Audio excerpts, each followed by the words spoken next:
And a lot of this is because of the fresh optimism that we are seeing in the Strait of Hormuz.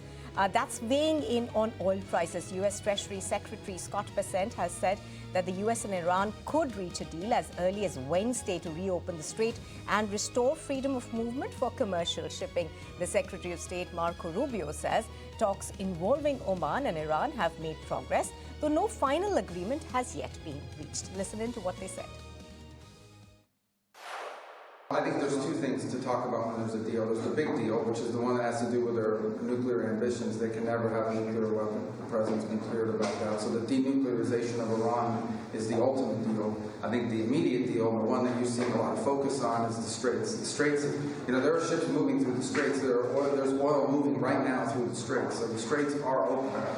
Nonetheless, I think that there's a conversation and negotiation that we are involved in between Oman and Iran on how more ships can be able to go through there safely in the short term as we move towards these longer term talks about denuclearization.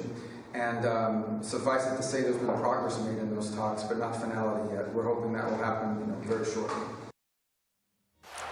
And sticking with the conflict over there, Donald Trump has spoken with Qatar's Emir Sheikh Tamim bin Hamad Al Thani about narrowing differences with Iran and pursuing a diplomatic solution. Qatar says the draft language for a possible agreement is now circulating between the parties, though it has cautioned that no deal has been reached yet.